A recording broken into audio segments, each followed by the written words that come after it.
నమస్తే masters. Good morning. అంతరంగ దైవ ప్రార్థన.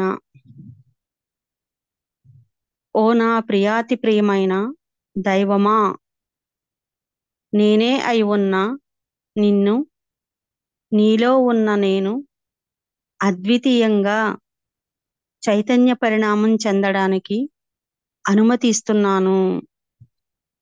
నాలోనే నివాసముంటున్న ఓ ప్రియాతి ప్రియమైన దైవమా, అడగడమే ఆలస్యం, నీవు ఇవ్వడానికి సిద్ధంగా ఉన్నావు. కించబడింది. నేను కోరుకున్నది పొందకుండా ఉండే తత్వాన్ని నాలో నుంచి తొలగించి, నీలా ఉండే సిన్సిరిటీని వెతికి నేను ప్రాపర్గా పరిణతి చెందడానికి సహకరించే తపన, ఓర్పు, సహనం శక్తితో నన్ను పూర్తిగా నింపివేయుము తండ్రి. ఓ నా ప్రియాతి ప్రియమైన దైవమా, నేను నిష్కలంకంగా అద్భుతంగా పరిణతి చెందడానికి నేను సమర్థురాలిగా తయారు కావాలనే ఈ నా కోరికను నాలోని దైవము నుంచి నేను అయి ఉన్న నీకు సమర్పిస్తున్నాను. So B it. తదాస్తు, తదాస్తు, తదాస్తు. దైవపునికి చాప్టర్లో పేజ్ నెంబర్ 42 స్టడీ చేస్తున్నాను మాస్టర్స్. స్వాభిప్రాయాలతోనూ ఇతరులు మీ గురించి ఊహిస్తున్న అభిప్రాయాలతోనూ ఏకీభవించి మీ తప్పొప్పుల్ని ఎంచి చూసుకుంటూ మిమ్మల్ని మీరే శిక్షించుకుంటున్నారు. మంచి చెడుల్ని, తప్పొప్పుల్ని నిర్ణయిస్తున్నది ఎప్పుడూ మీరే తప్ప ఆ నిర్ణయాలు దైవానివి ఎప్పుడూ కానే కావు. దైవ దృక్పథంలో అదంతా ఓ ఉనికి మాత్రమే. మీరు ఏనాడు ఊహించలేనంత గాఢంగా దైవం మిమ్మల్ని ప్రేమిస్తోంది. ఆ దైవపు ప్రేమే మీ ఇష్టం వచ్చినట్లు మీ జీవితాన్ని సృష్టించుకునే అవకాశాన్ని మీకు అందిస్తోంది. దైవం నిరంతరం మిమ్మల్ని ప్రేమిస్తూనే ఉంది. ప్రేమించడం తప్ప మరేమీ దైవానికి తెలియదు. మీరు ఎలా ఉన్నా అది ఆయన తత్వమే కనుక. దైవత్వం అత్యున్నతంగా ప్రస్ఫుటమవుతున్నది ఎక్కడో తెలుసా? ఆలోచనలోనే. ప్రజ్ఞా పరాకాష్ఠలో సర్వస్వాన్ని, ఇప్పుడుంటున్న వాటిని, ఇక ముందు రాబోయే వాటిని కూడా సృష్టించేది ఆలోచనే అని తెలుస్తుంది. ఆలోచన అన్న పదార్థం నుంచే సర్వస్వము సృజించబడుతుంది. ఇప్పుడు ఉంటున్నవన్నీ ఆరంభంలో ఆలోచనగా ఉన్నవే. ఆ మహాప్రజ్ఞే ఆలోచన. అదే దివ్య మానసం. విభిన్న నిర్దిష్ట స్వరూపాలతో విస్తృతంగా వ్యక్తీకరింపబడుతున్న సంభవాలన్నింటినీ అలా నిలిపి ఉంచుతున్న మహాశక్తి ఏమిటో తెలుసా? అది ఆలోచనే. ఆలోచన అన్న పేరున్న ఆ విశ్వపు మహాజిగురు ప్రేమ.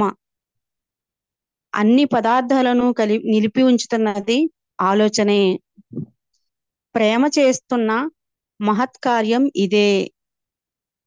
సర్వస్వాన్ని ఆలోచనలోంచి ఆవిర్భవింపచేసింది ఆ దివ్య ప్రేమే. సర్వస్వాన్ని నిలిపి ఉంచుతున్నది ఆ దైవమే. అన్నింటినీ, మీ శరీరాన్ని కూడా ఆ దైవమే నిలబెడుతోంది. మీ శరీరంలోని అన్ని అణువుల్ని, జీవకణాలను మీ స్వరూపంతో చక్కగా నిలబెడుతున్న ఆ మహోన్నతమైన ప్రేమశక్తే ఆలోచన. అదే దైవం. ఆలోచనే లేకపోతే మీ శరీరం ఉండదు, ఏ పదార్థము ఉండదు, ఏదీ ఉండదు. అన్నింటినీ సృష్టించి నిలిపి ఉంచుతున్న జీవమూలం ఆలోచనే. సర్వస్వాన్ని సృజించి నిలబెడుతున్న ఆ ఆలోచన అనే దైవాన్ని ఓ భీకర, క్రూర, కఠిన శాసకుడిగా మీరు ఊహిస్తూ ఉన్నారా? అది అలాంటిది కానే కాదు. పూర్ణానందమే ఆ దైవం. మరో విధంగా ఉండడం ఆ దైవానికి తెలియదు.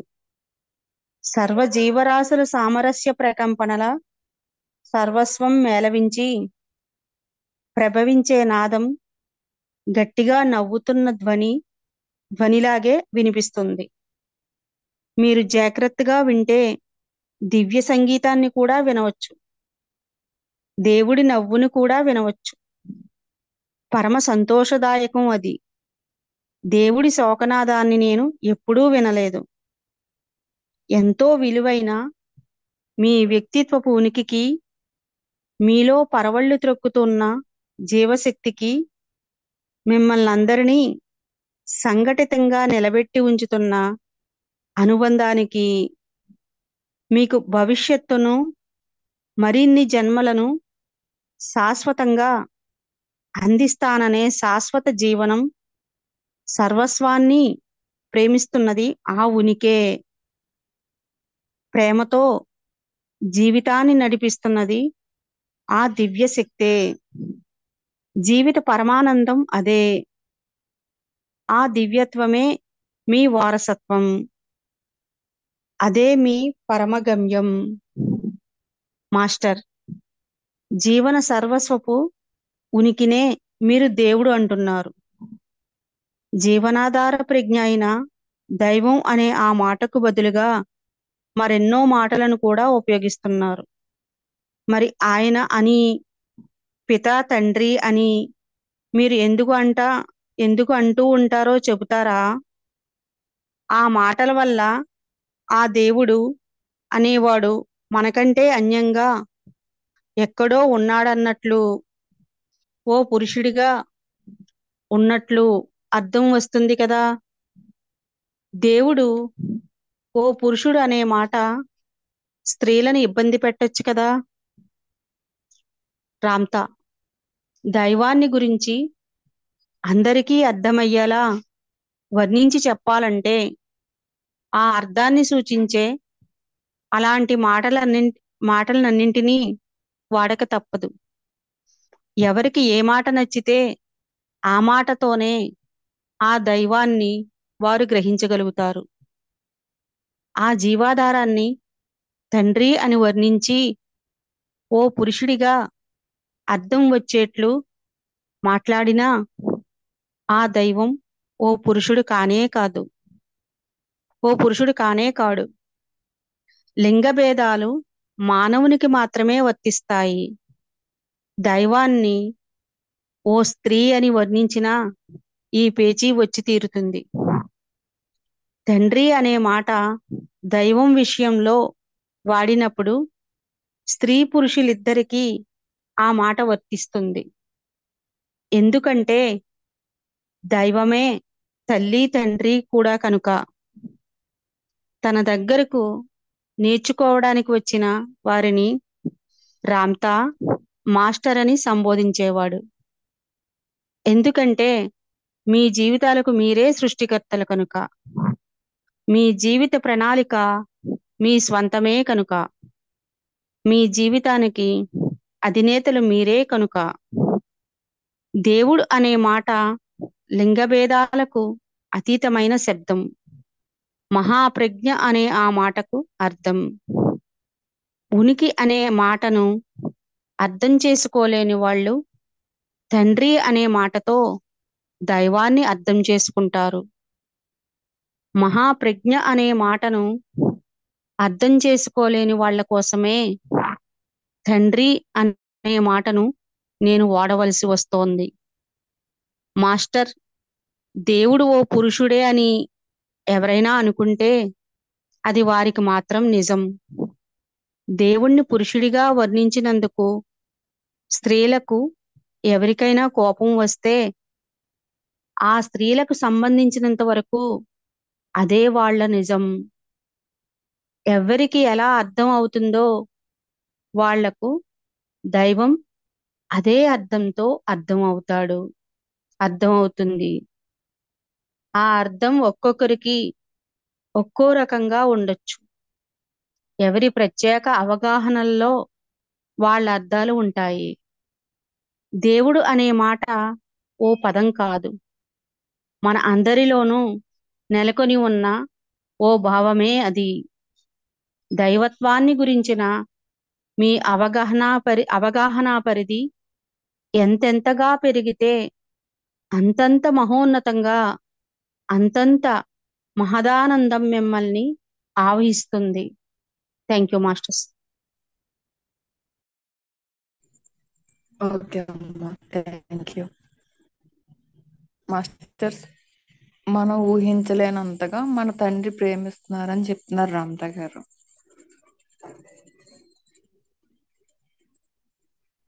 మనం ఎలా ఉన్నా సరే మనల్ని అద్భుతంగా ప్రేమిస్తారు మన లోపల తండ్రి. దైవానికైతే లింగ భేదాలు లేదు అని చెప్తున్నారు. మానవుడిగా ఉన్నప్పుడు లింగ భేదాలను చూపిస్తాము, అక్కడ స్త్రీ అని గాని పురుషుడు అని గాని లేదు అని చెప్తున్నారు దైవానికి.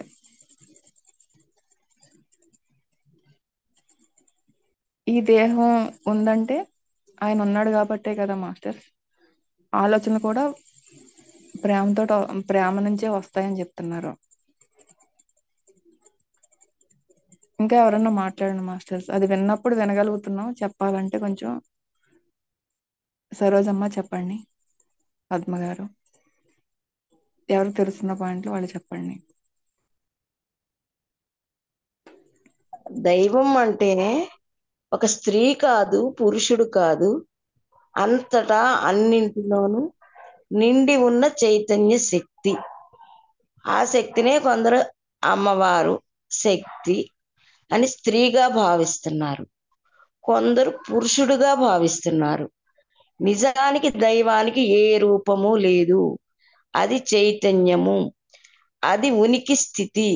ఉనికి స్థితి అంటే ఉండి మనకి కనిపించకుండా ఉంది, లేదు అనలేము. ఉంది అంటే చూపించలేము. ఇప్పుడు ఉదాహరణకి మన శరీరంలో ప్రాణం ఉందండి, ఎవరైనా చూసారా? ఆ శరీరంలో ప్రాణం ఉండబట్టి మనం మాట్లాడుతున్నాం, వింటుంటాం, ఆలోచిస్తున్నాం, శరీర భాగాలన్నీ పనిచేస్తున్నాయి. అది బయటికి పోయినప్పుడు శరీర భాగాలన్నీ అలాగే ఉన్నాయి, వాడి శవం అంటుంది. ఆడు లోపలుండి అన్నీ నిర్వర్తిస్తున్నప్పుడు వాడే శివుడు. మనలో ఆకలి ఉంది, కంటికి కనిపించట్లేదు, మన చుట్టూ గాలి వ్యాపించే ఉంది. ఒక్క నిమిషం ముక్కు మూసుకుంటే ఏ ప్రాణి గాలి బిగించుకుందంటే ఏ ప్రాణి బతకదు. అలాని గాలిని ఎవరైనా చూసారా? లేదు. అలాని గాలి లేదు అందామా? ఉంది. దాన్నే ఉనికి స్థితి అంటున్నారు. పువ్వులున్నాయి, వాటిల్లో వాసన వస్తోంది, ఎంత మంచి వాసన అని అనుభవిస్తున్నాము. నువ్వు చూపించు అంటే మనం చూపించగలమా? అదే దైవీ స్థితి, అదే దైవ శక్తి, అదే ఉనికి స్థితి. అలాగా అంతటా అన్నింటిలో అణువణువులో, ప్రాణికోట్లలోనే కాదు, ప్రతి అణువుల సముదాయమే ఈ విశ్వము. కనిపించేదంతా అణువులతోనే తయారైంది. ఆ అణువులలో శక్తినిచ్చేది శివుడు. ఆ అణువులు కలిసినప్పుడే అణువులకి శక్తినిస్తున్నది శివుడు. అది శక్తిగా మారి రూపం ధరించి విశ్వంగా సృష్టి ఏర్పడినప్పుడు శక్తికి శక్తినిచ్చేది శివుడు. శివ శక్తి కలిసే పనిచేస్తున్నాయి, అవి రెండు కలిసే ఉంటాయి. అవి రెండు ఒకదాన్ని విడిచి ఒకటి ఉండవు. దాన్నే సైన్సు ఎలక్ట్రాన్స్, న్యూట్రాన్స్ అంటుంది. తెలుగులో మనం అణువులు, పరమాణువులు అంటున్నాము. పరమాణువుగా ఉన్నవాడు శివుడు, అణువులుగా ఉన్నది శక్తి. పరమాణువులు కలిస్తేనే అణువు తయారవుతుంది. ఈ కొన్ని అణువులు తయారైతేనే ఎన్ని వస్తువులైనా ఆ అణువుల నుంచే తయారైంది. ఇది యోగులు గ్రహించారు. ఇది అంతటా ఉంది, అనిటా ఉంది, అదే నడిపిస్తోంది. కానీ మన కంటికి కనపడట్లేదు. ఈ మామూలు ఉంది. మనం ఆ స్థితికి చేరినప్పుడు, అంతర్ముఖమైనప్పుడు మనకి అన్నిటా, అంత, అన్ని అదే అనేది మనకి అవగాహనలోకి వస్తుంది అని రామతా గారు చెప్పారు. మేడం, నాకు ఈ అవకాశం ఇచ్చినందుకు థ్యాంక్ యూ. సరోజ గారు ఇంకెవరన్నా మాట్లాడవచ్చు మాస్టర్. భారతి మేడం గారు ఏం చెప్తున్నారంటే ఆలోచనే లేకపోతే అసలు మీ శరీరమే ఉండదు అని చెప్తున్నారు. ఏ పదార్థం ఉండదు, ఏది ఉండదు ఆలోచన లేకపోతే. అన్నింటినీ నిలిపి ఉంచుతున్నది జీవమూలమైన ఆలోచనే. దైవత్వం అన్నది మీకు ప్రస్ఫుటంగా కనిపిస్తుంది అంటే అది ఆలోచనతోనే తెలుస్తుంది మీకు. అది ఇప్పుడు ఉంటున్నాయన్నీ ఆరంభం నుంచి ఇప్పటి వరకు ఉంటున్నవన్నీ, ఇక ముందు ఉండబోయే అన్నీ కూడా ఏర్పడేది ఆలోచన వల్లే. ఆ మహాప్రజ్ఞ ఆలోచన, అదే దివ్య మానసం అని తెలియజేస్తున్నారు. ఆలోచన అన్న పేరున్న ఈ మహాజిగురే ప్రేమ. ఆ ప్రేమతత్వం ఏదైతే ఉందో అదే ఒక ఆలోచనగా ఆయన వివరించి చెప్తున్నారు. అది నాకు అర్థమైంది. ఇంకొకటి ఏంటంటే మీరు ఊహించుకొని స్వాభిప్రాయాలతోను, మీ సొంత అభిప్రాయాలతోను ఇతరుల అభిప్రాయాలను మీకు ఏకీభవించి వాటితోటి మీ తప్పుల్ని ఎంచుకుంటూ మిమ్మల్ని మీరే శిక్షించుకుంటున్నారు. కానీ భగవంతుడు ఎప్పుడు, దైవం ఎప్పుడు శిక్షించడు.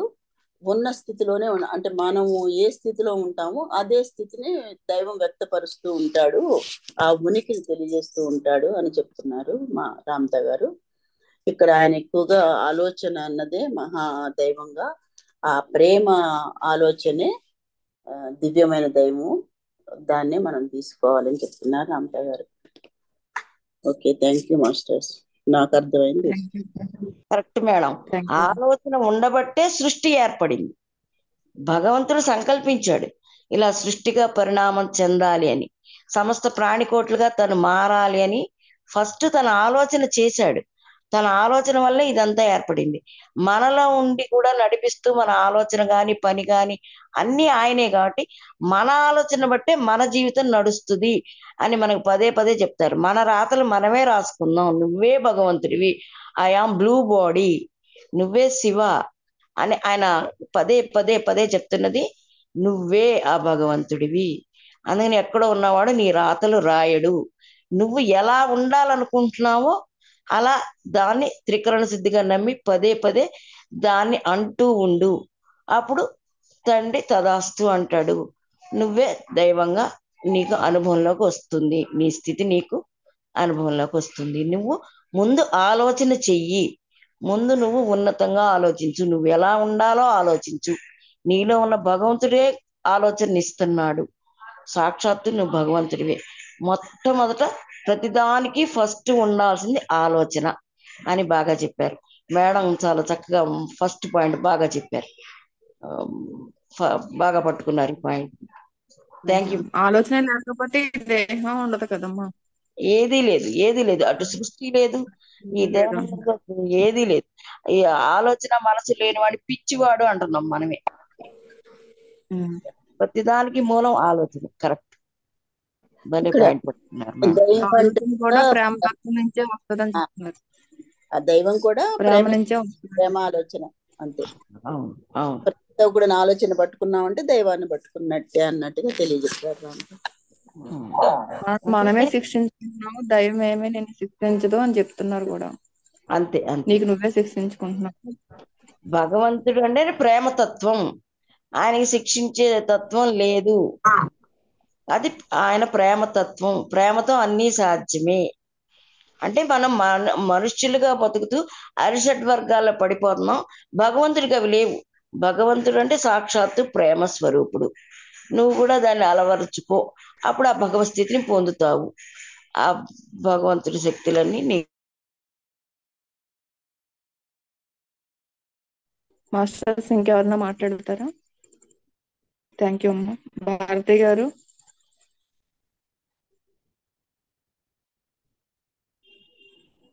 రాధ గారు, ఓకే మేడం.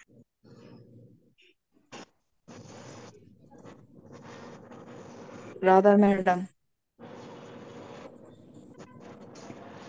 దైవం నిరంతరం మైక్ మిమ్మల్ని ఆఫ్ చేసుకో. ప్రేమిస్తూనే ఉంటుంది అని చెప్తున్నారండి. మీ జీవితానికి అధినేతలు మీరే అని చెప్తున్నారు. సర్వస్వాన్ని నిలిపి ఉంచుతున్నది ఆ దైవమే అని చెప్తున్నారు. ఇదే ప్రేమ చేస్తున్న మహత్కార్యం అని కూడా అంటున్నారు. అంతే అండి, అదే అర్థమైంది. మన ఆలోచనలు మార్చుకోవాలా, మార్చుకుంటూ ఇలానే మార్చుకోవాలి. ఉండిపోతారా? లేదండి, మన ఆలోచన మార్చుకోమని చెప్తున్నారు.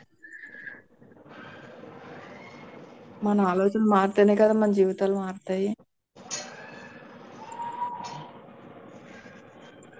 థ్యాంక్ యూ మాస్టర్స్, అందరికీ చెప్పిన వాళ్ళందరికీ కూడా థ్యాంక్ యూ. మహారిక్ను